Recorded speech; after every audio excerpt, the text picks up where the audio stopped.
ক্ষমতা থেকে নামানোর মালিক কে? ক্ষমতায় বসানোর মালিক কে? আমাদের সামনে নাকি আবারও এই সেনা নাকি আসতে চায়? কথা বলেন না। আবার অনেকে বলে না এই যে ভারতে আছে কয়েকদিন পরে চলে আসবে। আমি বলছি আসে, আর খেয়ালা বাসও ঠিক করা রেডি করা আছে। কথা বলেন না কেন? আসবে টুকরা টুকরা করে কেটে বাংলাদেশের অসংখ্য কুকুর দিয়ে খাওয়াই দেওয়া হবে। কথা বলেন ঠিক কিনা? কথা বলেন ঠিক কিনা? আমাদের রক্তের তেজ এখনো কমে নাই। আমাদের শহীদদের রক্ত এখনো কবরে থেকে তারা শহীদ হয়ে গেছে, শুকায় নাই। সেই রক্তের দাবিদার হিসেবে আমরা এখান থেকে হুঙ্কার দিতে চাই ভারতের ওই জনগণেরা কালকেই এটা রেকর্ড হয়ে সারা বিশ্বে ছড়িয়ে পড়বে। ভারতে থেকে ওই তুমি শুধুমাত্র ভণ্ড সেজে তসবি টিপে তুমি এই কল্পনা করে না আবার আসবে, তোমার আশা লাগবে না। আইনের আওতায় ট্রাইব্যুনাল তুমি গঠন করে গেছো, বাপের আইন। এই বাপের আইনের আওতায় এনে তোকে যথাযোগ্য ব্যবস্থা নিয়ে আবার ট্রাইব্যুনালেই তো ফাঁসানো হবে। কথা বলেন ঠিক কিনা? হায়াত চলেই যাবে, মারা যাবে। নবীজি বলেছেন এখন মৃত্যু কামনা করব। কোন রাস্তায় মৃত্যু হলি সার্থক হবে? আপনাদের দরকার আছে না নাই? ক্ষমতা থেকে নামানোর মালিক কে? ক্ষমতায় বসানোর মালিক কে? এই যে গত তারিখে বাংলাদেশে হাজার হাজার লক্ষ লক্ষ লক্ষ লক্ষ সেনাবাহিনী, র্যাব, পুলিশ, বিডিআর সহ সরকার তাকে ব্যারিকেড দিয়ে রাখছে, কিন্তু সবেমাত্র ছোট্ট ছোট্ট ছেলেরা 6, 7, 8, 9, 10 ইন্টারমিডিয়েট পড়ে। আল্লাহ গায়েবী মদত দিয়ে যাদেরকে শক্তি দিয়েছিলেন তাদের শক্তির দাম পড়তে তাদেরকে ক্ষমতা থেকে পালাতে বাধ্য হয়েছে। কথা বলেন ঠিক কিনা? আমরা এতদিন পড়েছিলাম কোথায় জানেন? লেদা সেনার মধ্যে। লেদা সেনা বোঝেন না ভাই? এ লেদা সেনা বোঝেন? আপনারা বোঝেন না, বাংলা কথা মনে বুঝছেন। লেদা সেনা যদি খার লেদার প্রথম অক্ষর বাদ দেন কি থাকে? খা লেদা। খা বাদ দেন কি হয়? লেদা। হা সেনা, হা বাদ দেন কি থাকে? সেনা। এই লেদা সেনা আমাদের জীবনটা একবারে পৌঁছে গেছে। কথা বলেন না কেন? আল্লাহর কাছে দোয়া করি সামনের দিনগুলোতে মর্দা একজন যোগ্য আমির আমাদের জন্য নির্বাচিত করে দিবেন। আমিন বলেন। কে নির্বাচিত করে দেওয়ার মালিক? আবার বলেন। আমরা সাহায্য চাই কার কাছে? আবার বলেন। সাহায্য করার মালিক কে? ক্ষমতা দেওয়ার মালিক কে? রিজিক দেওয়ার মালিক কে? সেই আল্লাহ মনে হয় দুর্বল হয়ে গেছে নাকি? কথা বলেন, দুর্বল হয়ে গেছে? সে আল্লাহ এখনো আছেন না নাই? সম্মানিত উপস্থিতি, কালামে হাকিম 22 নম্বর সূরা, সূরা হজ। কোন সূরা? হজ। এই সূরার শেষ নম্বর 78 নম্বর আয়াত আমি তেলাওয়াত করেছি, আর তিরমিজি শরীফের একটা হাদিস পড়েছি। এরই আলোকে আজকের আলোচনা হবে ইনশাআল্লাহ। আবার বলেন ইনশাআল্লাহ। তবে আমাদের সামনে নাকি আবারও এই সেনা নাকি আসতে চায়। কথা বলেন না। আবারও অনেকে বলে না এই যে ভারতে আছে কয়েকদিন পরে চলে আসবে। আমি বলছি আসে, আর খেয়ালা বাসও ঠিক করা রেডি করা আছে। কথা বলেন না কেন? আসবে টুকরা টুকরা করে কেটে বাংলাদেশের অসংখ্য কুকুর দিয়ে খাওয়াই দেওয়া হবে। কথা বলেন ঠিক কিনা? কথা বলেন ঠিক কিনা? আমাদের রক্তের তেজ এখনো কমে নাই। আমাদের শহীদদের রক্ত এখনো কবরে থেকে তারা শহীদ হয়ে গেছে, শুকায় নাই। সেই রক্তের দাবিদার হিসেবে আমরা এখান থেকে হুঙ্কার দিতে চাই ভারতের ওই জনগণেরা কালকেই এটা রেকর্ড হয়ে সারা বিশ্বে ছড়িয়ে পড়বে। ভারতে থেকে ওই তুমি শুধুমাত্র ভণ্ড সেজে তসবি টিপে তুমি এই কল্পনা করে না আবার আসবে, তোমার আশা লাগবে না। আইনের আওতায় ট্রাইব্যুনাল তুমি গঠন করে গেছো, বাপের আইন। এই বাপের আইনের আওতায় এনে তোকে যথাযোগ্য ব্যবস্থা নিয়ে আবার ট্রাইব্যুনালেই তো ফাঁসানো হবে। কথা বলেন ঠিক কিনা? সম্মানিত ভাইরা, স্বপ্ন দেখে কেউ, স্বপ্ন দেখে ঘুমে, কেউ স্বপ্ন দেখে চোখ তাকিয়ে। আছে না নাই? স্বপ্ন দুই রকম। আমাদের আপনাদের পচা নেত্রী, শুধু পচা নেত্রী না। আমি একটা কথা বলি যে যেই সাকে তেইসা মেলে, রাজাকে মেলে রানী। বোঝা যায়? যেই সাকে তেইসা মেলে, রাজাকে মেলে রানী। ভুইতে ভুইতানি মেলে, খবিসে মেলে খবসেনি। কথা বলেন ঠিক কিনা? বাপ যে জাতের, কন্যা হইছে একই জাতের। কথা বলেন ঠিক কিনা? বাপ যদি ভালো হতো, দেশের মানুষ জানাজা আল্লামা সাইদি যখন মারা গেছে আমাদের দুঃখ এখনো শেষ হয় নাই। শুধু মারাই যায় নাই, ইনজেকশন পুশ করে জুলুমের ওপর জুলুম আর নির্যাতন করে মারা হয়েছে। শুধু কি তাই, তাকে মারার পরে লক্ষ লক্ষ মানুষ জমায়েত হয়ে গেছে ঢাকা শহরে, জানাজা করার সুযোগ দেওয়া হয় নাই। শুধু কি তাই, তারপরে পিরোজপুরে নিয়ে যাওয়ার পর জানাজা করার ঠিকমতো সুযোগ দেওয়া হয় নাই। তারপরে দীর্ঘদিন তার কবরের উপর শত শত পুলিশ র্যাব দিয়ে পাহারা দেওয়া হয়েছে, সেখানে লোক জমায়েত হওয়া, কবর জিয়ারত করার সুযোগ দেওয়া হয় নাই। এই দুঃখের কথা, জুলুমের কথা কি আমরা ভুলে গিয়েছি নাকি? কথা বলেন। এগুলো ভোলার নয়, দুঃখজনক হলেও সত্য কথা। আল্লামা সাঈদী শহীদ হয়ে গেলেন, লক্ষ লক্ষ মানুষ ঢাকা সহ পিরোজপুরে লোক জমায়েত হয়ে যা, লোক পাগল হয়ে গেছে। আমার বাস্তবতা জীবনের একটা কথা শুনি। এই যে আপনারা আমার ডায়েরি দেখতেছেন না, এই ডায়েরির পাতা পাতা বিভিন্ন জায়গায় বিভিন্নভাবে সাজানো আছে, শুরু থেকে শেষ পর্যন্ত শুধুমাত্র এই সাজানো গাইড বুকটা তৈরি করেছি আমি যখন ক্লাস 8-9-এ পড়ি, তখন থেকে আমার জীবন গড়া। আল্লামা সাঈদীর ওয়াজ শুনে শুনে, রেকর্ড করা শুনে, মুখস্থ করে, বয়ান করে, রেকর্ড শুনে শুনে আমার জীবন এই বক্তার জগতে এতদূর পর্যন্ত আল্লাহ কবুল করেছেন, বলেন আমিন। তবে তার পূর্বে আমার যখন ঐতিহ্যবাহী চাটমোহর বালুচর ময়দানে তাফসিরুল কোরআন মাহফিল অনুষ্ঠিত হচ্ছিল, প্রধান মেহমান আল্লামা সাঈদী সেখানে বক্তৃতা যখন রাখছিলেন, আমার নানু ভাই বদরউদ্দিন, মরহুম মগফুর বদরউদ্দিন হাজী নানু ভাই বাড়িতে গিয়ে আমার আব্বাকে ডেকে পাশে বসায় বলতেছিলেন, বাবা, তোমার বাবারও 60-70 বিঘা জমি, আমিও 150 বিঘা জমির মালিক। ও বাবা, আমার একটা দুঃখ বাবা, সম্পদ দিয়ে কি করবা, সম্পদ রেখে চলে যেতেই হবে, সম্পদ নিয়ে কেউ কবরে যায় না, এটা পৃথিবীর নিয়ম। তবে আমার পাশে আমার বাবাকে নানু ভাইয়ের পাশে বসায় এ ওয়াদায় আবদ্ধ করিয়েছিলেন, ওয়াদা করিয়েছিলেন, ও বাবা, একটা ছেলেকে আলেম বানাবা। আল্লামা সাঈদীর কথা আজকে বয়ান শুনে আমার হৃদয় সিক্ত হয়ে গেছে। বাবা, আমার সম্পদ, বাড়ি গাড়ি, দালান কোঠা, গরু বাছুর কোনো কিছু আমার প্রয়োজনে নয়, আমার একটা ছেলে আলেম হওয়ার যোগ্যতা তারা রাখে না, হয়নি। বাবা, তোমার কাছে ওসিয়ত, আমার বড় মেয়ের জামাই তুমি একটা ছেলেকে অন্তত আলেম বানাবা, যেন আল্লামা সাঈদীর মতো বক্তা হওয়ার যোগ্যতা রাখে। আমিন বলেন। আমার নানু ভাইয়ের সেই ওসিয়ত মতো আমার বাবা মাদ্রাসায় পড়ার সুযোগ করে দেন। ধুকে ধুকে, ধাকি ধুকি করে করে আল্লাহ তাআলা আপনাদের দোয়ার বরকতে, আল্লাহ তাআলা বিভিন্ন জায়গায় বিভিন্ন ডিস্ট্রিক্টে আপনাদের দোয়ার পদধূলি নিয়ে আল্লাহ তাআলা এই পথে আসার সুযোগ করে দিয়েছেন। সে হলেন আমার মাথার মুকুট, মরহুম মগফুর শহীদ আল্লামা দেলোয়ার হোসেন সাঈদী। বলেন আমিন। আল্লাহ পাক তাকে জান্নাতের উচ্চ মাকাম দান করেন, বলেন আমিন। আবারও বলেন আমিন। আল্লামা সাঈদী তুমি মরণি, শহীদ হয়েছ তুমি এটাই জানি। আমিন বলেন। শহীদ হয়েছেন কিনা? আবার বলেন, শহীদ হয়েছে কিনা? শহীদ হয়েছেন, আল্লাহ পাক কবুল করেন, বলেন আমিন। আসেন, আমি সময় নষ্ট না করে আলোচনা সামনের দিকে আগায় নিয়ে, আপনার একটু জিকির করা যাবে কি? সুবহানাল্লাহ, আলহামদুলিল্লাহ।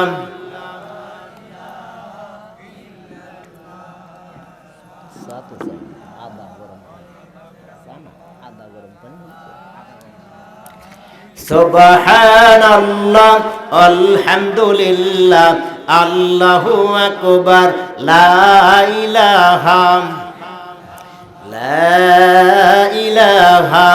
ইল্লাল্লাহু মুহাম্মাদুর রাসূলুল্লাহ সাল্লাল্লাহু আলাইহি ওয়াসাল্লাম। আল্লাহর কাছে আবেদন করি, আল্লাহ, দুনিয়ায় তো আসছি, আমাকে যেতেই হবে, কি থাকা যাবে? আপনাদের এলাকায় কোনো ইমাম সাহেব কি বলেছেন যে অমুক 150 বছর হায়াত নিয়ে আসছে, অথবা 150 বছর পর্যন্ত বাঁচবেন, এমন কোন? তবে আপনাদের পশানেত্রী, এই নেত্রীর কথা বলতেও ঘৃণা আসে, কথা বলেন ঠিক কিনা? সে বলেছিল 41 সাল পর্যন্ত বাংলাদেশে ক্ষমতায় টিকে থাকবো, যেদিন ঘাড় পাকনারা খেয়ে যেদিন চলে যায়, আল্লাহর লানত আর গজব তার উপর পড়ে, সেদিনে বলছে আমি শায়েস্তা করব। আর ওবায়দুল কাক, ওবায়দুল কে? এ কাক বলেছিল যে আমার শুধু সাধারণ কোনো কথা না, আমি লীগের ছাত্রলীগরাই যথেষ্ট। কথা বলেন ঠিক কিনা? এ কথা বলেন ঠিক কিনা? তবে শোনেন, যারা এখান থেকে যদি 1 নম্বর 2 নম্বর সারা যারা চলে যাবে, বোঝা যাবে যে তারা মুনাফিকের আচরণ তাদের মধ্যে আছে। কথা বলেন ঠিক কিনা? কথা বলেন ঠিক কিনা? যারা চলে যাবে 1 নম্বর 2 নম্বরে হাজত ছাড়া যারা একজন লোক উঠবে, আমি মনে করব তার সেই চারিত্রিক বৈশিষ্ট্য তার মধ্যে আছে। কথা বলেন ঠিক কিনা? এখন আসেন আলোচনার দিকে যাই। আল্লাহ তাআলা কালামে হাকিমের সূরা হজ্জের এই 78 নম্বর আয়াতে আল্লাহ কি বলতেছেন? রব্বে কারিম বলেন, অজাহিদু, তোমরা প্রাণান্তর চেষ্টা করো, প্রচেষ্টা করো, জিহাদ করো, ফি সাবিলিল্লাহ, কার রাস্তায়? আল্লাহর রাস্তায়। ওয়াজাহিদু ফিল্লাহ, আল্লাহর রাস্তায় তোমরা প্রাণান্তর চেষ্টা করো, যুদ্ধ করো, হাক্ক জিহাদিহি, যেমন হকের পথে, হক পথে যুদ্ধ করা দরকার। আমিন বলেন। হুয়াস্তাবাকুম, তিনি তোমাদেরকে বাছাই করেছেন। কাদেরকে? আমাদেরকে। কাদেরকে? আমাদেরকে বাছাই করেছেন। জাআলা আলাইকুম ফিদ্দীন মিন হারাজ, আর তিনি দিনের মধ্যে কোনো সংকীর্ণতা রাখেন নাই। সংকীর্ণতা বোঝেন? একটা বিল্ডিং করেছেন, এই বিল্ডিংটা যদি 10 ফিট করা যায় প্রসারতা লাভ করে, 10 ফিট না করে যদি 1.5 ফিট করেন জায়গাটা চেপে গেছে, সংকীর্ণ হয়ে গেছে। বোঝেন নাই? আল্লাহ আমাদের দিনের মধ্যে কোনো সংকীর্ণতা রাখেন নাই। এরপরে আল্লাহ রাব্বুল আলামিন বলতেছেন যে মিল্লাত আবিকুম ইব্রাহিম, তোমরা ইব্রাহিমের মিল্লাতের উপর সুপ্রতিষ্ঠিত। আমিন বলেন। কার মিল্লাতের উপর? ইব্রাহিম আলাইহিস সালাতু ওয়াস সালামের। এতদিন যে সকল দোসররা, নাস্তিকেরা, অবৈধরা বলেছিল যে আমাদের পিতা হলেন জাতির জনক, ওই সকল আপনার শেখ মুজিবের সৈনিকেরা কোথায়? আল্লামা সাঈদী বলছেন না যে এমন সময় আসবে এদুরের গর্ত খুঁজে পাবে না। কথা বলেন ঠিক কিনা? 18 কোটি মানুষের গাছের গোড়া ধরে নাড়া দিবে, মামু বাড়ি দিল্লি গিয়ে পড়বা। আল্লাহর ওলি যে কথাগুলো বলেছেন সবগুলো বাস্তবায়ন হয়ে গেছে। আমিন বলেন। আল্লাহর ওলি যারা, তারা আল্লাহর সঙ্গে কি কথোপকথন, মুলাকাত, অর্থাৎ সম্পর্ক হয় আল্লাহর ওলি আল্লাহর সঙ্গে। সুবহানাল্লাহ বলেন। আল্লাহর ওলি আল্লামা সাঈদী বলছেন, যদি আমি পীর সাজতাম আর যদি আস্তানা খুলতাম, দেশের নয় বিদেশের, দেশের হাজার হাজার লক্ষ লক্ষ না কোটি কোটি জনগণ আমাকে হাদিয়া তোহফা দিয়ে আমার বাড়ি, আমার জীবন সার্থক করে দিত। কিন্তু শুধুমাত্র হকের কথা বলেছি এই জন্য, ও আমার জাতি, আমি হকের কথা বলি, আমার জাতি একমাত্র শুধুমাত্র ব্যক্তি জীবন, পারিবারিক জীবন, সামাজিক জীবন, অর্থনৈতিক জীবন, আমি পার্লামেন্টে একমাত্র কোরআনী রাজ প্রতিষ্ঠিত করতে চাই। এই স্বপ্ন আর চেতনার বাস্তবায়ন করার লক্ষ্যে আল্লামা সাঈদী নাস্তিক্যবাদীদের কাছে তিনি যদি বলতেন, প্রস্তাব এসেছিল, যদি হুজুর আপনি বলেন যে আপনি এক বাক্যে মেনে নেন, আপনি শুধু নিশ্চুপ থাকেন, কথা বলবেন না, তাহলে আপনার সব সুযোগ সুবিধা দেওয়া হবে, বাড়ি দেওয়া হবে, গাড়ি দেওয়া হবে, আপনার কোনো সমস্যা হবে না। কথা বলেন। আল্লাহ রসুলকেও বলে দেওয়া হয়েছিল, হে হাবিব, আপনি শুধুমাত্র ইয়া ইউহান্নাস কুলু লা ইলাহা ইল্লাল্লাহু তুফলিহুন এ দাওয়াত না দিয়ে শুধু আপনি নামাজ পড়েন, দান করেন, সদকা করেন, সব কিছু ভালো, কিন্তু কালেমার দাওয়াতটা দিবেন না। কথা বলেন। বর্তমান সমাজেও কিছু কিছু আপনাদের মসজিদ থেকে শুরু করে পরিবার থেকে শুরু করে আপনার ইউনিয়ন পরিষদ, পার্লামেন্ট, সকল জায়গায় কিছু কিছু জিকির, আমলের কথা, বয়ানের কথা চলে। কিন্তু আপনি দেখেন আওয়ামী লীগের মধ্যে শতদা বিভক্ত দল, মারামারি হয় কিনা? এই কথা বলেন, হয় কিনা? হয়। এরপরে দ্বিতীয় আর একটা গ্রুপ আছে, সে গ্রুপের মধ্যেও শতদা বিভক্ত হয়, মারামারি হয়। এরপরে ইতিহাস রেকর্ড করে গেল, আপনারা টঙ্গীর ময়দানে যারা শুধুমাত্র পাও টিপে, হাত টিপে, চুল টিপে টিপে মানুষদেরকে দিনের পথে নিয়ে আসে, নিজের খাওয়ার দাওয়াত দেয় আর নরম নরম মিষ্টি কথা বলে, এরপরও সে দলের মধ্যে গ্রুপ কয়টা হয়েছে? এই কথা বলেন, কয়টা হয়েছে? 2টা শুধু গ্রুপ হয় নাই, সেখানে মানুষ মারা গেছে, আহত হয়েছে, এরপরে হসপিটালে প্রায় আপনার শতাধিকের মতো, এরপরে বাড়ি পুরানো হয়েছে, আপনার টাকা পয়সা সম্পদ নষ্ট করা হয়েছে। এই অশান্তির মূল কারণ হলো হকের বাতিলের মধ্যে শুধুমাত্র অশান্তি নাই, শান্তি আছে। আপনি আজ পর্যন্ত দেখেছেন যে জামাত ইসলামের মধ্যে কোনো ভাঙচুর, মারামারি, কাটাকাটি, অশান্তির সয়লাভ হয়েছে? দেখতে পারছেন? আজ পর্যন্ত হয় নাই। আশা করা যায় সামনের দিনগুলোতেও, ভবিষ্যতে আমাদের আমির যিনি ডক্টর শফিকুর রহমান, এই যে বিগত দিনগুলোতে যখন বন্যা গেল, হাজার হাজার প্রায় 350 কোটি টাকা, আমার শোনা মতে 350 কোটি টাকা ওনার হাত দিয়েই বিতরণ হয়েছে শুধুমাত্র নিপীড়িত নির্যাতিত অবহেলিত মানুষের মধ্যে। ও আমার ভাই, আসেন আলোচনার দিকে হাত বাড়াই, কথা বলেন ঠিক কিনা? জিকির করি আল্লাহ আল্লাহ আল্লাহু লা ইলাহা। গুনাহগারের গোনা যদি দরুদ আপনার কে আছে আর আপনার মত হাউজে কাউসার নবীজি। আল্লাহ আল্লাহ আল্লাহু লা ইলাহা লা ইলাহা ইল্লাল্লাহু মুহাম্মাদুর রাসূলুল্লাহ। সুতরাং আসেন, হায়াত চলেই যাবে, মারা যাবে। নবীজি বলেছেন এখন মৃত্যু কামনা করব। কোন রাস্তায় মৃত্যু হলে সার্থক হবে আপনাদের দরকার আছে না নাই? কোন মৃত্যুটা হলে সবচাইতে দামি মৃত্যু হবে? কোন মৃত্যুটা আল্লাহর আরশে আজিমে সবচেয়ে দামি হবে? কোন মৃত্যু নবীর কাছে সবচেয়ে দামি হবে? আল্লাহর নবী বলেছেন মৃত্যু কামনা করো, হে অমর শোনো, আল্লাহুম্মার জুকনি শাহাদাতান ফি সাবিলিক ওয়াজআল মাউতি বিবালাদি রাসূলিক। ওমর দোয়া করছে, আল্লাহ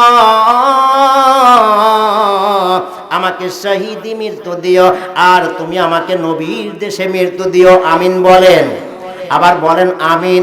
হাদিস শরীফে আসছে যদি কোনো ব্যক্তি আন্দোলনমুখী ইসলামী আন্দোলন করবে না, যদি এড়িয়ে চলে, এমন মানুষ আছে না নাই? আন্দোলনের কথা তো বলেই না, বরং বিভিন্ন অজুহাত দেখে ভেগে যায়। এরপরে আল্লাহ রসুল বলছেন আন্দোলন যদি এমন মন মানসিকতা না থাকে, তার মধ্যে মুনাফিকি বাসা বাঁধবে। এমনকি শুধু সেই রাস্তায় যদি জিহাদ আন্দোলন করতে না পারে, তার মন মানসিকতার মধ্যে আল্লাহর কাছে যদি দোয়া না করে, এ তামান্না যদি না হয়, তার মৃত্যু হবে মুনাফিকি মৃত্যু। নাউজুবিল্লাহ বলেন। তাহলে আমরা মৃত্যু চাই, শহীদি মৃত্যু। কি মৃত্যু? আবার বলেন কি মৃত্যু? শহীদি মৃত্যু। ঠিক আছে, এবার আসেন আল্লাহকে প্রশ্ন করি, আল্লাহ শহীদি মৃত্যু যদি হয় তাহলে মর্যাদা আপনার কাছে কেমন? আল্লাহ পাক কুরআনুল হাকিমের মধ্যে জবাব দিচ্ছেন, সূরা বাকারার 154 নম্বর আয়াত, ওয়ালা তাকুনু লিমান ইয়াকতালু ফি সাবিলিল্লাহি আমওয়াতু বাল আহইয়াউ ওয়ালাকিন লা তাশউরুন। দলিলান কোরআন থেকে আমার আল্লাহ রব্বুল আলামিন বলছেন, ওয়ালা তাকুলু লিমান ইউকতালু ফি সাবিলিল্লাহ, আল্লাহর রাস্তায় যারা জীবন দেয় অকুতময় আমর হয়ে থাকে, এরা মরে না, মরে না, মরে না, এরা মরে না, মরে না, বাল আহইয়াউ ওয়ালাকিন লা তাশউরুন, এরা জীবিত থাকে, জীবিত থাকে। কার কথা? আবার বলেন কার কথা? মধ্যে মুজাহিদের মতো বলবেন, কার কথা? তাহলে আমার প্রশ্ন, আল্লাহ, আমার প্রশ্ন, আপনাদেরও প্রশ্ন, আল্লাহ জীবিত থাকলে তাহলে তো খাওয়া লাগে, খাওয়া লাগে না? হুজুর আজ খানা খেয়েছেন ঈশার পরে, আমি আলহামদুলিল্লাহ রিজিক খানা খেয়েছি, আপনারাও খেয়ে আসছেন তো? সবাই না খেয়ে কেউ আসেন নাই তো? তাহলে আল্লাহর কাছে প্রশ্ন, আল্লাহ শহীদি মৃত্যু হলে জীবিত থাকা যায়, তাহলে জীবিত থাকলে তো খাওয়া লাগে, তাহলে খায় কেমনে? আপনি সেটা কি কোরআনে বলছেন? কোরআনকে যদি প্রশ্ন করি, ও কোরআন, যারা জীবিত থাকেন এরা কি খায়? কেমনে খায়? আল্লাহ তুমি কিভাবে খাওয়াও? আল্লাহ পাক তাও কুরআনুল হাকিমের মধ্যে আল্লাহ রাব্বুল আলামিন তাও ইরশাদ করে বলেন, সূরা আল ইমরানের 69 নম্বর আয়াতে বলেন, ওয়ালা তাহসাবান্নাল্লাযীনা কুতিলু ফি সাবিলিল্লাহি আমওয়াতুন বাল আহইয়াউ ইনদা রাব্বিহিম ইরযাকুন।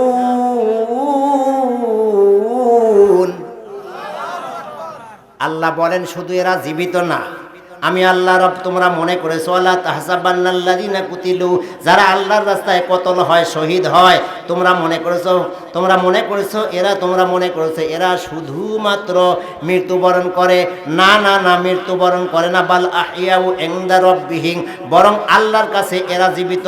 বাল আহইয়াউ ইনদা রাব্বিহিম ইরযাকুন, আল্লাহর পক্ষ থেকে এরা রিজিক প্রাপ্ত, এরা খানা খায়, জান্নাতি খানা খায়। সুবহানাল্লাহ বলেন। এরপরে আয়াতটা যখন নাজিল হয়ে গেল, নাজিলের প্রেক্ষাপট শুনে নিয়ে আয়াতটা যখন সূরা আল ইমরানের 69 নম্বর আয়াত যখন নাজিল হলো, আল্লাহ রাব্বুল আলামিন এই আয়াতের প্রেক্ষাপট যখন উহুদের ময়দানে শাহাদত, শহীদরা শাহাদত বরণ করেছে, যাবার পরে সাহাবায়ে কেরাম জান্নাতি পাখি হয়ে সবুজ বাগানের মধ্যে, সবুজ গাছের মধ্যে উড়াল দিয়ে দিয়ে ঘুরে বেড়ায়। তাফসীরের মধ্যে আসছে, রয়ুসুল মুফাসসিরিন আব্দুল্লাহ বিন আব্বাস তাফসীরে তাবারির মধ্যে আজকেও সকালে ফলো করে দেখেছি, তাফসীরে তাবারির মধ্যে লেখা, আল্লামা তাবারি রহমাহুল্লাহ তিনি বর্ণনা করেন যে এই যারা শাহাদত বরণ করেন এরা পাখি হয়ে যান, ঘুরে বেড়ায়। ওই সময় আফসোস করে বলতে লাগলো, ও আরশের মালিক, আমরা তো এত মর্যাদা পেয়ে গেলাম, পাখি হয়ে সবুজ গাছের মধ্যে ঘুরে বেড়ালাম, উড়াল দিলাম। আল্লাহ, আমাদের ভাইরা যারা উহুদের ময়দানে যুদ্ধ করলো না, ওরা তো জানলো না, বুঝলো না আমাদের মর্যাদা এত বেশি বেড়ে গেল। এই কথা যখন আল্লাহর কাছে আরজি জানায় দিলেন, আল্লাহ আয়াতটা দিয়া জিবরিল আমিনের মাধ্যমে আল্লাহর রাসূলের কাছে আয়াত জানায় দিলেন, ওয়ালা তাহসাবান্নাল্লাযীনা কুতিলু ফি সাবিলিল্লাহি আমওয়াতুন বাল আহইয়াউ ইনদা রাব্বিহিম ইরযাকুন। আয়াত নাজিল হয়ে গেল। এখন আজকে আমার দেশে, এই উপমহাদেশের মধ্যে শাহাদতের মর্যাদা এত বেশি, শহীদি মৃত্যুর মর্যাদা এত বেশি, আন্দোলন করার মর্যাদা এত বেশি, ইসলামী রাজ প্রতিষ্ঠিত করার এত আনন্দ, সমাজ থেকে শুরু করে পার্লামেন্ট পর্যন্ত শুধুমাত্র একমাত্র আল্লামা সাঈদীর ভূমিকা। আল্লামা সাঈদী আপনারা তাফসীরুল কুরআন মাহফিল সাজিয়েছেন, এটা ইতিপূর্বে কেউ এইভাবে সাজায় নাই, কোনোদিন বোঝে নাই। এইভাবে সাজানোর মূল নায়ক একমাত্র আল্লামা শহীদ আল্লামা দেলোয়ার হোসেন সাঈদী, দেশ বরেণ্য আলেম। সারা দেশে, বাংলার আনাচে কানাচে, শুধু দেশে নয়, দেশে বিদেশে ভিন দেশে, সারা বিশ্বের এমন কোন রাষ্ট্র নাই যেখানে খ্রিস্টানেরা আল্লাহকে চেনে না, যেখানে খ্রিস্টানেরা অন্য জাতিরা শুধুমাত্র মানুষকে কতল করে, খুন করে। সেখানে আল্লামা সাঈদীর বয়ান যখন শুনেছে, তখন মানুষেরা এই কতল করা, হত্যা করা বাদ দিয়ে দিয়েছে। আমাদের বাংলাদেশে মানুষ হত্যা, মানুষ গুম কম হয়েছে না বেশি? এ কথা বলেন না? আল্লাহ রাব্বুল আলামিন কালামে হাকিমে সূরা নিসার 93 নম্বর আয়াতে দলিল দিচ্ছেন, ওয়ামাইয়াকুতুল মুমিনাম মুতাআম্মিদান ফাজাযাউহু জাহান্নাম খালিদান ফিহা ওয়াগদিবাল্লাহু আলাইহি ওয়া লাআনাহু ওয়া আ'আদ্দা লাহু আযাবান আযীমা। যে ব্যক্তি স্বইচ্ছায় একজন মানুষ কতল করে, কয়জন? একজন মানুষ কতল করে, স্বইচ্ছায় কতল করা, মাইয়াকুতুল মুমিনাম মুতাআম্মিদান ফাজাযাউহু জাহান্নাম, তার প্রতিদান হলো জাহান্নাম। এখন ওই বেজাত, অজাত, অজন্মা, অবৈধ শুধু তাসবিহ যতই টিনবে আর তাহাজ্জুদ পড়বে, হাজার হাজার লক্ষ লক্ষ মানুষ মারছে কিনা? এ কথা বলেন, মারছে কিনা? এমনকি পার্লামেন্টে যখন 5 তারিখের পরেও যখন ভিতরে যায়, নতুন মাটি দেখা গেছে, এক একটা কবরে 10 জন 15 জন 20 জনের মানুষের হাত, কোমরে দিয়ে হাত ব্যারিকেড দিয়ে বাঁধা আছে, একটা মানুষের কাপড়ের কাপড় পরা নাই। এই অজন্মা, অবৈধ, এই জারজ সন্তান। কথা বলেন ঠিক কিনা? নেক সন্তান হতে পারে না বাবাও ছিল অবৈধ জারজ সন্তান হয়েই একজন মানুষকে অন্যায়ভাবে কতল করতে পারে। কথা বলেন ঠিক কিনা? নেক সন্তানের ধারা থাকে, কিন্তু তাসবিহ পড়লে, হজ করলে আর পুটলা বেঁধলেই জান্নাত পাওয়া যায় না। কথা বলেন ঠিক কিনা? মুসলমান ভাইরা, একটা মানুষের জুলুমের একটা সীমা থাকে, সীমা যখন অতিক্রম করে, তখন সেই ব্যক্তি আর তখন বাহাদুরি আল্লাহ পাক কবুল করেন না, টিকে রাখেন না। কথা বলেন ঠিক কিনা? কথা বলেন ঠিক কিনা? মুসলমান ভাইরা, ইতিহাসের দিকে লক্ষ্য করি, সময় হয়তো ঘনিয়ে আসতেছে। আল্লাহ পাক কুরআনুল হাকিমে আরেকটা আয়াত দিয়ে দলিল দিচ্ছেন। আপনারা ঘুমিয়ে গেছেন? হাদিস শরীফে আসছে, বুখারীর একটা হাদিস শোনাই। আল্লাহ রাসূল বলেন, যখন মানুষ ঘুমিয়ে যায়, আলেম হই, বক্তা হই, ইমাম হই, হাজি আর গাজী হই, ঘুমানোর পরে তখন শয়তান আসে কাছে, আসার পর মাথায় ব্যারিকেড দেয়, 3টা রশি দিয়ে বাঁধে। কয়টা? আবার বলেন। 3টা ব্যারিকেড দিয়ে বাঁধে, পেঁচায় বাঁধে। এখন আপনাদের প্রশ্ন, হুজুর আপনাদেরকেও বাঁধে? হ্যাঁ, আমাকেও বাঁধে, সব মাওলানা হাফেজ সবাইকে বাঁধে। তবে মুয়াজ্জিন যখন as-সালাতু খায়রুম মিনান নাওম বলে, তখন যদি আপনি আমল করেন, তখন এই বাঁধার রশি 3টে পটপট করে ছিঁড়ে যায়।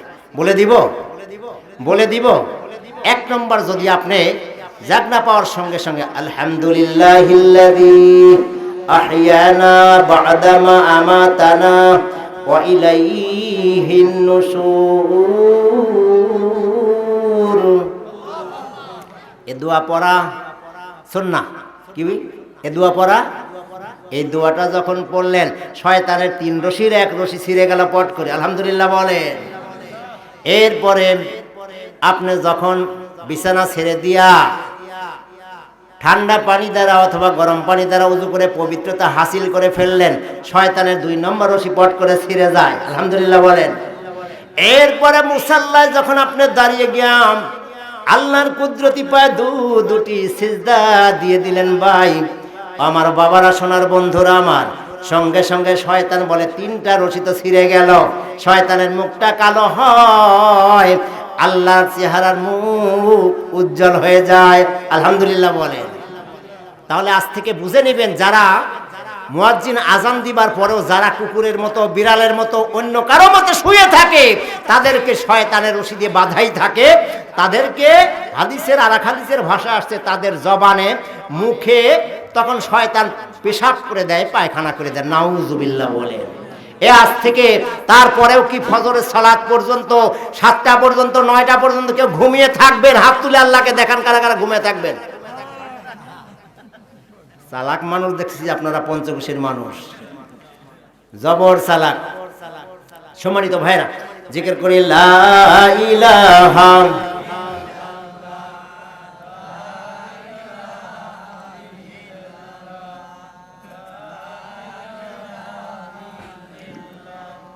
সুবহানাল্লাহ আলহামদুলিল্লাহ আল্লাহু আকবার লা ইলাহা সুবহানাল্লাহ আলহামদুলিল্লাহ আল্লাহু আকবার লা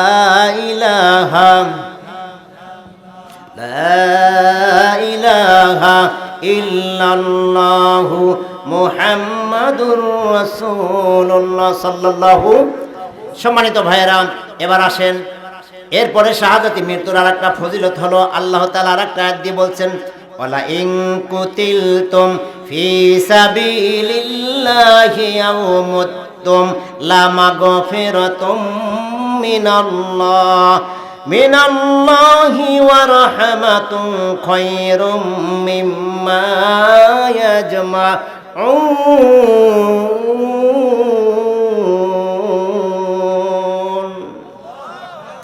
কষ্ট পেলেন আপনারা?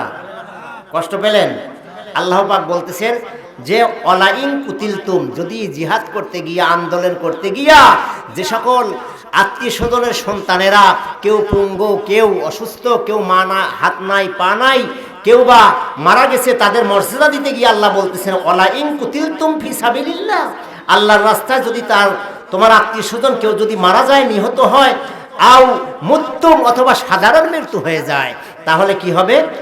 লামাগফিরাতুম মিনাল্লাহ, আল্লাহর পক্ষ থেকে অবশ্যই সে ক্ষমা পেয়ে যাবে, নিষ্পাপ হয়ে যাবে, আল্লাহ তাদেরকে কবুল করে নেবেন, কোনো পাপ থাকবে না, আলহামদুলিল্লাহ বলেন। এরপরে আল্লাহ বলতেছেন অ রাহমাতুম খায়রুম মিম্মা ইয়াজমাউন, আল্লাহ তাআলার রহমত, কল্যাণ বাড়িধারায় বর্ষিত হবে, এবং দুনিয়ায় যা কিছু জমা করেছো সবার চাইতে আল্লাহ তাআলা শ্রেষ্ঠ মর্যাদা জমাকৃত নেকি তোমার আমলে আল্লাহ জমা করে দিবেন, আলহামদুলিল্লাহ বলেন।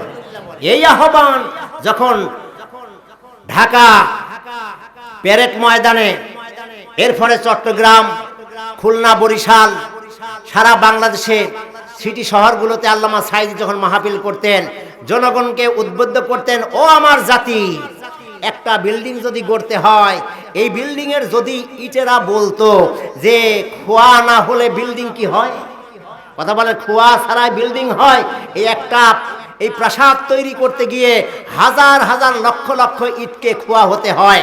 এরপরে খোয়ার সঙ্গে বালুর সঙ্গে সিমেন্টের সঙ্গে নিচে পিলার তৈরি হওয়ার পর পাঁচতলা প্রাসাদ তৈরি করলে উপরে পাঁচতলার যেমন দাম বেড়ে যায়, নিচে যদি খোয়ার ইট না যেত, আল্লামা সাঈদী তাফসীর করে বলেছেন, ও আমার জাতি, অসংখ্য মানুষকে বুকের তাজা রক্ত ঢেলে দিয়ে ওই প্রাসাদের মতো বিল্ডিং এর মতো অসংখ্য মানুষের বুকের তাজা রক্ত ঢেলে দিয়ে সেখানে শহীদ হতে হবে, তারপরে ইসলামের একটা প্রাসাদ প্রাচীর গড়ে উঠবে আকাশের দিকে। আলহামদুলিল্লাহ বলেন। সেই প্রাচীরই ছিল 5ই আগস্ট মুসলমানদের বিজয় মালা। আর সেটা আমাদের দূর হয়ে গেছে অন্তরের কি দুঃখ আর জ্বালা। আলহামদুলিল্লাহ বলেন। সাঈদী সাহেব এই বক্তৃতা যারাই শুনেছে, যাদের কর্ণকুহর রক্ত প্যান্ডেলের মধ্যে তাফসীর মাহফিলের মধ্যেই গরম হয়ে গেছে, সিদ্ধান্ত নিয়েছে এ জীবন দিয়ে আমরা কি করব, যদি বাঁচতে চাই। ওনার কথা হলো, বিড়ালের মতো 500 বছর বেঁচে লাভ নাই, সিংহের মতো 1 ঘন্টা বাঁচার অনেক দাম। নারে তাকবীর, লিল্লাহে তাকবীর। কোরআনের আলো ঘরে তো জ্বালাইছেন বহুদিন, আর জ্বালায়েন না। এখন সিদ্ধান্ত হলো সংসদে চলবে, যেখান থেকে আইন পাস হবে, যেখান থেকে সুদ ঘুষ চলবে না, পার্লামেন্টে আইন পাস হবে যেখানে আপনার ঘুষ চলবে না, যেখানে বিবাহের আপনার যৌতুক চলবে না, যেখানে এতিম মিসকিনের হক নষ্ট করা হবে না, যেখানে স্ত্রীর মোহরানা বাকি রাখবে না। আপনাদের এলাকায় বিবাহ পড়ানো গিয়ে হুজুরও অনেক বিয়া পড়ায়। আমার বয়সে প্রায় 500 বিবাহ তো আমি পড়াইছি, আলহামদুলিল্লাহ বলেন। কিন্তু সামাজিক একটা রেওয়াজ আছে, হুজুর এই যে অপেলটা দিলাম, তো অপেলটা দিয়ে নগদ বাকি কাজ সারিয়ে দেন। করেন না আপনারা? হুজুর করে না সমাজে? বাধ্য হয় ইমাম সাহেব বিবাহের পরে 1.5 লক্ষ টাকা 5 লক্ষ টাকা মোহরানা দিতে পারে, কিন্তু শুধুমাত্র কাজী সাহেবকেও 5000 টাকা দিয়ে বিদায় করে। হুজুরের কাছে আসলে কয়েকদিন আগেও একটা আমার 200 টাকা দিয়ে গেছে, হুজুর কিছু মনে করেন না, আপনাদের দোয়া তো শেষ করা যায় না দিয়ে, কিছু মনে করেন না, নেন। আমি বলছি, আপনি নিজে ভিক্ষা দেন গা 200 টাকা, 200 টাকার বিবাহ আমি পড়াই না।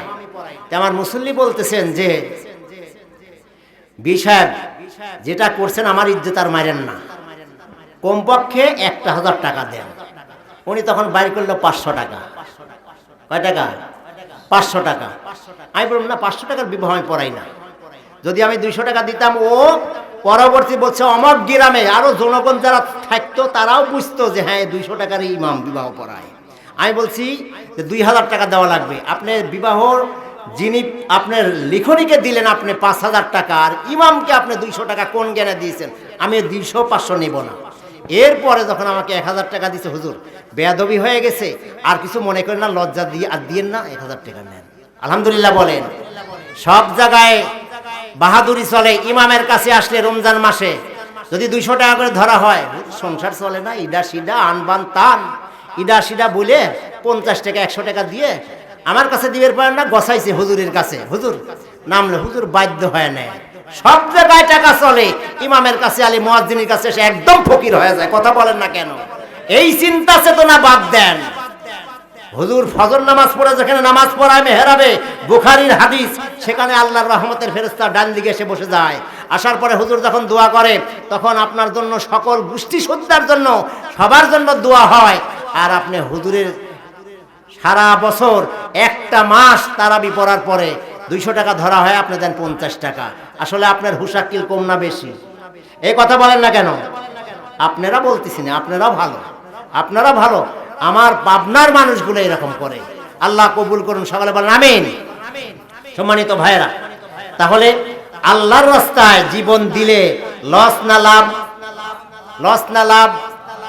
আল্লাহ রাব্বুল আলামিন কালামে হাকিমের মধ্যে ইরশাদ করে বলেন, সূরা নিসার 85 নম্বর আয়াতে আল্লাহ পাক বলেন, মাইয়াশফা শাফাওয়াতান হাসানাতাই ইয়াকুন লাহু নসিবুম মিনহা ওয়া মাইয়াশফা শাফাতান সাইয়াতান ইয়াকুন লাহু কিফলুম মিনহা ওয়া কানা আল্লাহু আলা কুল্লি শাইইন মুকিতা। আপনারা সারাদিন কি রোজা ছিলেন, সিয়াম ছিলেন? আল্লাহর রসুলের একজন সাহাবী মহিলা মানুষ, কি মানুষ? মহিলা মানুষ, এ বয়স হয়ে গেছে, বিবাহে রাজি হয় না। আপনাদের এলাকায় আছে না, অনেকে IBM পাস করার পর বয়স যখন ভাইটে যায়, স্বাস্থ্য নষ্ট হয়। কি ভাই, বয়স সময়কালে বিবাহ দেওয়ার দরকার না কি 40 বছরের পরে বিবাহ দেওয়া দরকার? সম্মানিত ভাইয়েরা, ওয়াজের মাঝে দুই একটি হাদিস শোনাচ্ছি, আপনাদের খারাপ লাগতেছে? এই মহিলা সাহাবী বিবাহে রাজি হয় না। আল্লাহ রসুল বলছে, এই সাহাবী, বয়স হয়ে গেছে, আন নিকাহু সুন্নতি ফামান রাগিবা সুন্নতি ফালাইসা মিন্নি। সুতরাং যে ব্যক্তি বিবাহ করতে রাজি হবে না সে তো আমার উম্মতি না, তুমি বিবাহ করবে না কেন? এমন সময় মহিলা সাহাবী বলতে, হুজুর আমার শর্ত আছে। কি আছে? কথা বলে না। আমার শর্ত আছে। কি আছে? শর্ত আছে। 3টা শর্ত যদি পুরা হয় তাহলে আমি বিবাহ বসতে রাজি আছি। হুজুর, যার সঙ্গে আমার বিবাহ দিবেন, আমার 3টা শর্ত যদি সে মানতে পারে বর, ওই ছেলে, তাহলে আমি বিবাহ করব। কি শর্ত? 1 নম্বর শর্ত হলো দিন রাতে এই কুরআনুল কারীম 30 পারা পড়ে খতম করে দেওয়া লাগবে। সহজ না কঠিন? এই কথা বলে না, সহজ না কঠিন? খতম করে দেওয়া লাগে 1 নম্বর শর্ত। 2 নম্বর শর্ত, হুজুর 12 মাস রোজা রাখা লাগবে। যে আমার সঙ্গে বিবাহ করবে, অর্থাৎ 12 মাস 1 বছর কি করা লাগবে? সিয়াম পালন করা লাগবে। সিয়াম পালন করলে সংসার করবে কখন রে বাপুরে? শর্ত কঠিন না সহজ? 3 নম্বর শর্ত হলো আল্লাহর রাস্তায় জিহাদ করা লাগবে। সাহাবী যিনি বর, উনি আর একজন সাহাবী, উনি আবার খুব টনক মানুষ, আল্লাহ রসুলের কাছে আসতেন, কোরআন সুন্নাহর জ্ঞান, উনি একজন যোগ্য মুফাসসির, মুহাদ্দিস। আলহামদুলিল্লাহ বলেন। বলছে, হুজুর আপনার মহিলা সাহাবীর শর্ত আমি পুরা করলাম, বিবাহ করব। আলহামদুলিল্লাহ বলেন। কি শর্ত? এই শর্ত 3টা আপনাদের শোনার দরকার আছে। এখনই শুনবেন না পরে? এই আপনারা কথাও বলেন না, তারপরে জিকিরও করেন না। আলহামদুলিল্লাহ বলেন, আল্লাহু আকবার বলেন, সুবহানাল্লাহ বলেন, নারায়ে তাকবীর। মহিলা সাহাবী এবার বললেন, হুজুর বিবাহ হয়ে গেল, আল্লাহ রসুল বিবাহ পড়ায় দিলেন, মহিলা সাহাবীর বিবাহ হয়ে গেল, ওই তার আরেকজন পুরুষ সাহাবীর সঙ্গে। এমন সময় সংসার করতেছেন, দীর্ঘদিন চলে যায়। আল্লাহ রসুলের দরবারে গিয়ে বলছে, ইয়া রাসূলুল্লাহ, ইয়া হাবিবাল্লাহ, এমন একজন সাহাবীর সঙ্গে আপনি বিবাহ দিয়ে দিলেন, যে সাহাবী আপনি 3টা শর্ত আরোপ করে আমি বিবাহ রাজি হয়ে গেলাম, বিবাহ করায় দিলেন, কিন্তু আপনার সাহাবী আজ পর্যন্ত একটা শর্ত পূরণ করলো না। আলহামদুলিল্লাহ বলেন। সাহাবীকে ডাকছেন, ওই বরেক, যে বাবা, তখন শর্ত ছিল তোমার স্ত্রী এই শর্ত দিয়েছিল, সে শর্তগুলো নাকি পূরণ করো নাই? তো বলছে, সবটাই পূরণ করেছি আমি। আলহামদুলিল্লাহ বলেন। তে বলছে, কেমন পূরণ করছো? এমন সময় বলতেছে, হুজুর আপনি কি বুখারীর ওই হাদিসটা বলেন নাই, যে ব্যক্তি সূরাতুল ইখলাস 3 বার পড়বে, 3 বার পড়ার সঙ্গে সঙ্গে 1 খতম কোরআন পড়লে যে নেকিটা হয়ে যায়, আল্লাহ তাআলা তার আমলে সেই নেকি লিখে দেন।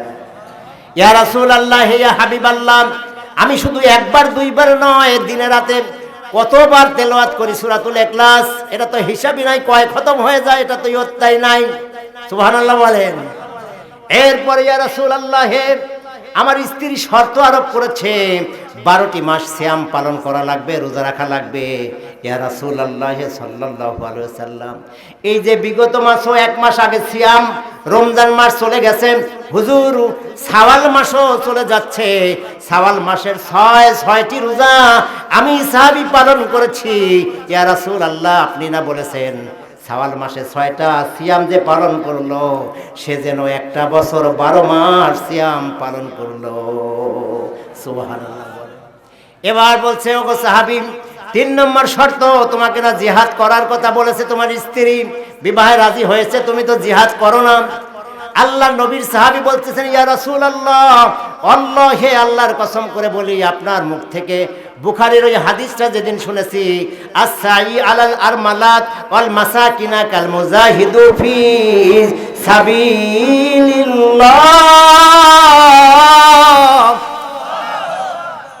যদি কোনো ব্যক্তি কোনো বিধবা নারীকে তার দেখাশোনা করে, তার ভরণ পোষণ, তার হাজত পুরা করে দেয়, তার যদি কোনো খেদমত করতে চায়, খেদমত করে, আল্লাহ রব্বুল আলামিন জিহাদের ময়দানে জিহাদ করলে যে নেকি হয়।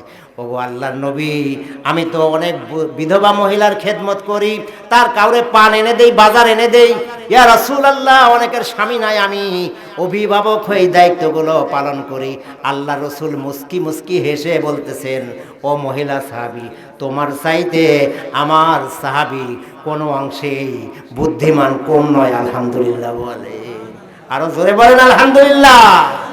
আমার মা বোনেরা মনে করতেছে যে মার জাতিরাই অনেক বুদ্ধিমতী। আসলে মা আপনারা বুদ্ধিমতী হতে পারে, অনেক জায়গায় বুদ্ধির ক্ষেত্রে ঠকে যান। কথা বলেন ঠিক কিনা? যে কথা বলতেছিলাম মোহর দেওয়ার ব্যাপারে, ও আশিরু হুন্না, আল্লাহ বলতেছেন যে শান্তিপূর্ণ অবস্থায় তোমরা তাদের সঙ্গে বসবাস করো, কিন্তু মোহর আপনারা কারা কারা মোহর দেন নাই স্ত্রীকে? একটু হাত তুলে দেখান তো। এই কথা বলেন না কেন? মোহর দেন নাই? দেন নাই ভাই, এখনো দেন নাই। আল্লাহ দেওয়ার তৌফিক দান করুন। ভুল করেছেন, ভুল করেছেন। যারা অনেকেই চালাক আছে যে হুজুর এখানে তো আসলেই শিকের হওয়া ঠিক না, কিন্তু আল্লাহ দেখতেছে কিনা। মোহর যদি দিয়ে না থাকেন, স্ত্রীর দাম কত বেশি আল্লাহ রাসূল আরেকটা হাদিসের মধ্যে বলতেছেন, আর দুনিয়া কুল্লুহা মাতাউন ওয়া খায়রুল মাতাইদ দুনিয়া মারআতু সালিহা। আল্লাহু আকবার বলেন।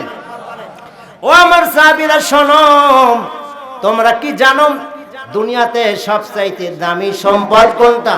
একজন বলতেছে হুজুর আমার বাড়ি, আরেকজন বলতেছে না আমার ব্যবসায়ের পণ্য সম্পদ, আরেকজন বলতেছে না আমার জমি, আরেকজন বলতেছে আমার উট, আরেকজন বলতেছে স্বর্ণ রৌপ্য ইত্যাদি ইত্যাদি। আল্লাহ রাসূল বলে দিলেন, ও আমার সাহাবীরা শোনো, ক্বালান নবী সাল্লাল্লাহু আলাইহি ওয়াসাল্লাম, আদ-দুনিয়া কুল্লুহা মাতাউন ওয়া খায়রুল মাতাইদ দুনিয়া মারআতুস সালিহা। আল্লাহু আকবার। সব সম্পদ কম দামি। আপনার যদি ঘরে সতী সাদী আমার মা বোনেরা থাকে, তার চাইতে দামি সম্পদ আসমানের নিচে জমিনের উপরে নাই। তবে হওয়া লাগবে সতী সাদী। যদি আপনার সঙ্গে দুঃসম্পর্ক করে আপনি চলে গেছেন মালয়েশিয়াতে, আর আপনার স্ত্রী ব্যবসা করে পরকীয়ায় মোবাইলে, তাহলে কিন্তু জাহান্নাম ছাড়া কোনো উপায় থাকবে না। কথা বলেন ঠিক কিনা? মুসলমান ভাইয়েরা, আপনার মায়ের জাতিরা, অত্তাকুল্লাহাল্লাযী তাসাআলুনা বিহি ওয়াল আরহাম, আল্লাহ সতর্ক করে দিচ্ছেন যে হে আমার উম্মতেরা, হে আমার জাতি, হে আমার সৃষ্টি, আল্লাহ রাসূলের এর উম্মতেরা শোনো, ভালো করে শোনো। অত্তাকুল্লাহাল্লাযী তাসাআলুনা বিহি ওয়াল আরহাম। অনেকে আছে আত্মীয়র সঙ্গে দুঃসম্পর্ক করে, আছে না নাই? কথা বলেন, আছে না নাই? আল্লাহ রাব্বুল আলামিন কালামে হাকিমে বলেন, মাইয়াশফা শাফাতান হাসানাতান ইয়াকুন লাহু নসিবুম মিনহা। যদি কোনো ব্যক্তি ভালো কাজ করার জন্য সহযোগিতা করে, বুদ্ধি দেয়, তাহলে করার জন্য পরামর্শ দিয়েছে কিন্তু করে নাই, তার অর্ধ অংশ সে পেয়ে যাবে। আলহামদুলিল্লাহ বলেন। আজকের মাহফিলে আসছেন, দান করেন নাই, লাভ আছে না নাই? এ বলেন, লাভ আছে না নাই? আজকের মাহফিলে আপনারা সহযোগিতা করেছেন এক বুদ্ধি দিয়ে, কিন্তু টাকা দেন নাই, এটাও আপনার সুপারিশ আপনি পেয়ে যাবেন। কথা বলেন ঠিক কিনা? কিন্তু যদি কেউ গাঁজা খায়, বিড়ি খায়, মদ খায়, বুদ্ধি দেয় যে অমুকের সাথে সম্পর্ক রাখলে গাঁজা বিড়ি খাওয়া, সন্ত্রাসী হওয়া সহজ হবে। কথা বলেন ঠিক কিনা? এ ভাইরা, আমার দেশের লোক কোন দল করলে শান্তি পাওয়া যায় বলবো? আল্লাহ রাজনীতি করার ক্ষেত্রে কয় দল করবে তাও আল্লাহ কোরআনে আছে না নাই? কোরআনে প্রশ্ন করি যে আমরা কোন দলে করব, কোন দলে করলে আসলে শান্তি পাওয়া যাবে, তাও আল্লাহ তাআলা বলতেছেন। আলহামদুলিল্লাহ বলেন। আমাইয়ুতিল্লাহ ওয়ার রাসূলান ফাউলাইকা মাআল্লাযীনা আনামাল্লাহু আলাইহিম মিনান নাবিয়্যিনা ওয়াস-সিদ্দীকিনা ওয়াশ-শুহাদা'i ওয়াস-সালিহিনা ওয়া হাসুনা উলাইকা রফিকা। চার দল, কয় দল? চার প্রকারের আল্লাহর নিয়ামত প্রাপ্ত ব্যক্তি, চার দল। কয় দল? আবার বল। আর লানত প্রাপ্ত দল আমাদের মাছ থেকে যারা লাথি গুড়ি খেয়ে চলে গেছে, ওটা লানতের দল। কিসের দল? এ আবার বলেন না কিসের দল? ওটা হল লানতের দল, গজবের দল। ওই দল এখনো যাওয়ার রাজি আছেন আপনারা? রাজি আছেন? যদি যান, লানত গলায় নিয়ে ফিরতে হবে দুনিয়াতে আর আখিরাতে। যেটা আল্লাহ তাআলা বলছেন, সাইয়াতি ইয়াকুল্লাহু কিফলুম মিনহা। যারা আমিলিক করেছে, পরামর্শ দিয়েছে, আমিলিক এখনো করার চিন্তাই আছে, ওরা জাহান্নামে যাবে। দলিল দিচ্ছি কোরআন থেকে। রাজি নাই আপনারা? আল্লাহ বলতেছেন কোরআনুল কারিমে সূরা নিসা 4 নম্বর সূরা 69 নম্বর আয়াত, যে চার দলের লোক যে দলের হোক সেই দলে গিয়ে আপনি ভর্তি হতে পারবেন, অনুসারী হতে পারবেন, আপনি সেই দলে মোলাকাত করে আমল নিতে পারবেন। কয় দল? 1 নম্বর মাইয়ুতি ইল্লাহ, মাইয়ুতি ইল্লাহ ওয়া রাসূলা। 1 নম্বর আল্লাহ তাআলার ইতাআত করা লাগবে, রাসূলের ইতাআত করা লাগবে, অনুসারী হওয়া লাগবে। আল্লাহু আকবার বলেন। আল্লাহ এবং তার রাসূলের অনুসারী হলে আল্লাহ রাব্বুল আলামিন কি নিয়ামত দিয়েছেন তা আবার বলতেছেন, ফাউলাইকা মাআল্লাযীনা আন'আমাল্লাহু আলাইহিম। আল্লাহু আকবার বলেন। এই সকল লোকেরা হলো নিয়ামত প্রাপ্ত। কি প্রাপ্ত? নিয়ামত প্রাপ্ত, রহমত প্রাপ্ত, ক্ষমা প্রাপ্ত, জান্নাত প্রাপ্ত। আলহামদুলিল্লাহ বলেন। চার প্রকারের লোকদের মধ্যে আল্লাহ রাব্বুল আলামিন বলছেন মিনান নাবিয়িন। 1 নম্বর হলো নবী আলাইহিস সালাতু ওয়াস সালামেরা। আল্লাহু আকবার বলেন। নবীরা হলো মাসুম, নবীরা কোনো গুনাহ করেন না। আল্লাহু আকবার বলেন। নবীরা কি গুনাহ করেন? নবীরা কি গুনাহ করেন? নবীরা হলো মাসুম, বেগুনাহ। নবীদের দল নবী আলাইহিস সালাতু ওয়াস সালাম 1 নম্বর নিয়ামত প্রাপ্ত। সিদ্দিকিন। 2 নম্বর হলো সিদ্দিকিনগণ। সিদ্দিকিন সত্যবাদীগণ। সিদ্দিকদের মধ্যে আবু বকর সিদ্দিক রাদিয়াল্লাহু তাআলা আনহু। আজকে তাফসিরে মাযহারিতে দেখছি এই সিদ্দিকিনের বর্ণনা দেওয়া হয়েছে। তাফসিরে মারিফুল কোরআনও দেখছে, তাফসিরে কাশফের মধ্যে। আলহামদুলিল্লাহ আপনাদের দোয়ার বরকতে প্রায় 12-14টা তাফসির দেখি, যে আজকে তো আলোচনা করব। আজকে কাল থেকে এই সপ্তাহে প্রায় এমন দিন নাই 2, 4, 6 ঘন্টা 8 ঘন্টা পড়াশোনা করি নাই। আলহামদুলিল্লাহ বলেন। এই পড়াশোনা গাইড ভিত্তিক নিয়েই আমার যেখানে যাই আমার আলোচনা হয়। শুধুমাত্র কেচ্ছা কাহিনী বানোয়াটি কথা বলা আমার জবান থেকে আমি কষ্ট পাই, হয় না। আলহামদুলিল্লাহ বলেন। আসলে কিছু কিছু বক্তা আছে আমাদের দেশে, এই বক্তাগুলো আলোচনা করতে গিয়ে শুধুমাত্র তার ভিউ আর আপনার শুধু আপনার চ্যানেল পাস হওয়ার জন্য, অর্থাৎ প্রসার হওয়ার জন্য শুধুমাত্র হাসিমূলক কিছু কথা বলে। এমন বক্তা একদিন দেখলাম যে 1 ঘন্টা আলোচনার মধ্যে এই কথাটা হুজুরের সঙ্গে শেয়ার করছি, 1 ঘন্টা শুধুমাত্র গানে গাইছে। নাউজুবিল্লাহ বলে। আল্লাহ পাক আমাদের সকলকে এমন লানত থেকে হেফাজত ফরমান। সকলে বলেন আমিন। তাহলে 1 নম্বর নাবী মিনান নাবিয়িন। 2 নম্বর হলো সিদ্দিকিন। সিদ্দিকিন হলো তারা হযরত আবু বকর, ওমর, সাহাবায়ে কেরাম। সিদ্দিকিনারা হলো হাদিসের ভাষায় আসছে, হযরত হারেসা রাদিয়াল্লাহু তাআলা আনহু বর্ণনা করেছেন, আনতা আবুদাল্লাহা কান্নাকা তারাহু ফাইন লাম তাকুন তারাহু ফাইন্নাহু ইয়ারাকা। আল্লাহু আকবার বলেন। সিদ্দিকিন হলো তারা যারা নামাজে দাঁড়ায়, নামাজে দাঁড়ানোর পরে হযরত আলী বর্ণনা করেছেন, ও লোকেরা, ও নবীজির সাহাবীরা, তোমরা কি আল্লাহকে দেখেছো নাকি? কি আপনারা দেখেছেন? এই পঞ্চকোষীর মানুষ কি আল্লাহকে দেখেছেন? বুখারীর হাদিস, যে হাদিসটা পড়েছি, আল্লাহর রাসূল বলেন, অকালান নবী সাল্লাল্লাহু আলাইহি ওয়াসাল্লাম আনতা আবুদুল্লাহ কান্নাকা তারাহু ফাইন লাম তাকুন তারাহু ফাইন্নাহু ইয়ারাকা। আল্লাহু আকবার বলেন। যদি তুমি মনে করবা তুমি আল্লাহকে দেখতেছো, আলহামদুলিল্লাহ বলেন। আল্লাহকে যদি দেখতে না পাও তাহলে মনে করবা আল্লাহ তোমাকে দেখতেছেন। আলহামদুলিল্লাহ বলেন। কে দেখতেছেন? আল্লাহ আমাকে দেখে কিনা? আপনি যেখানে সেজদা দেন আর রুকু দেন, আল্লাহ দেখে কি দেখে না? ও মুসলমান ভাইরা, মসজিদ দেখলাম সুরঞ্জে রঞ্জিত, সুন্দর টাইলস দ্বারা সাজানো। আমরা মনে করি টাইলসের ওপর দামি যায় নামাজে সিজদা দেই। এই ঠান্ডা পানি দ্বারা আল্লাহর কুদরতি পায় যখন দুটি সিজদা দেন, আল্লাহ আরশে আজিম থেকে বসে বসে বান্দার ওপর রহমতের চাদর বিছায় দেয়। এটা আপনারা চান?